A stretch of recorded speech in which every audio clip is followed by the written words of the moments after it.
Salut, c'est Marc-Alex. J'envoie un email par jour pour réussir à vivre de la musique à mes abonnés privés. Si ça t'intéresse, tu peux t'inscrire, le lien est dans la description. Les podcasts sont en lien avec les emails envoyés la semaine passée. Bonne écoute.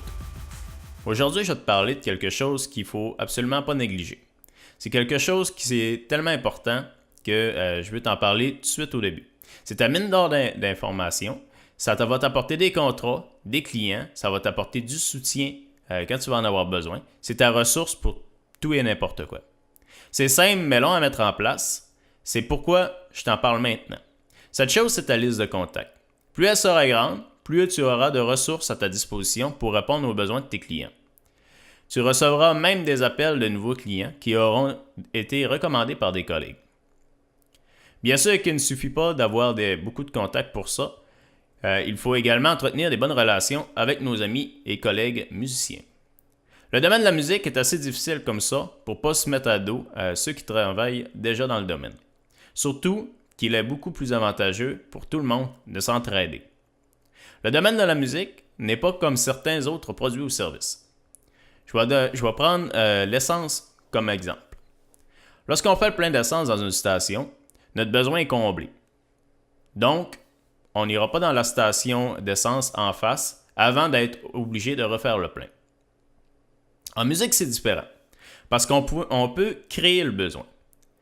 Lorsque j'ai créé mon école de musique, ça faisait des années qu'il n'y avait pas eu de cours dans la ville et les villes environnantes. Il y avait eu une école de musique lorsque j'étais aux études. C'est pourquoi, avant d'ouvrir mon école, j'ai été voir la personne qui s'occupait de cette école-là. Bon, je ne sais même plus ce que je suis rendu. Je suis en freestyle.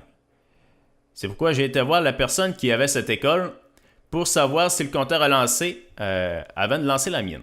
Non seulement il a apprécié le geste, mais il m'a ensuite envoyé tous les gens qui l'appelaient pour des cours de musique. Ça m'a permis de commencer en force. Ça ne serait peut-être pas arrivé autrement. Il est donc important d'entretenir des bonnes relations avec nos contacts. Entre tes nouvelles rencontres... OK. On est rendu dans les conseils là. Entre tes nouvelles rencontres, à mesure et tag-les.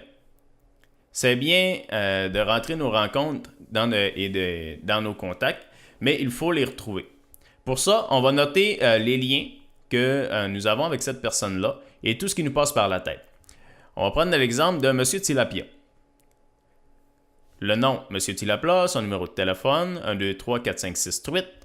Le email si possible. La société, on va dans quel domaine général il est. Ici, c'est un musicien, puis une société musicien. Puis, dans les informations plus bas, on va rentrer tout ce qui va nous passer par la tête. Puis, on se souvient souvent de l'endroit où on rencontre la personne pour la première fois. Par exemple, j'ai rencontré dans l'océan Atlantique. C'est un poisson blanc, il est pianiste, il donne des cours de piano, puis il pourrait être un de mes profs de piano. Fait que si jamais j'ai besoin de cette personne-là, j'ai besoin de rechercher prof de piano ou cours de piano, puis je vais tomber sur toutes les personnes que j'ai taguées de cette façon-là. Fait que c'est plus facile de retrouver notre monde. Lorsqu'on a bien noté nos contacts et qu'on les rentre correctement, il nous suffit de faire une recherche en cas de besoin. Je l'ai dit, et je me répète, là c'est écrit. Ensuite, il suffit de sortir un peu et de faire de nouvelles rencontres. Et on peut aussi faire de nouvelles rencontres sur le web. Mais il n'y a pas meilleur moyen pour créer des bonnes relations qu'en face à face. Si tu commences tout de suite, ta liste de contacts ne fera que s'agrandir avec les années. Ah, j'allais oublier, note tes clients aussi.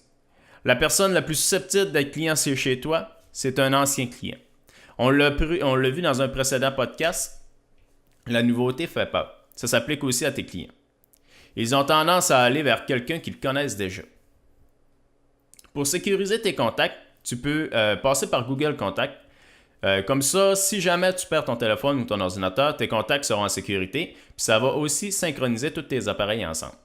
Maintenant, je te laisse prendre soin de tes contacts. Puis je te dis à demain.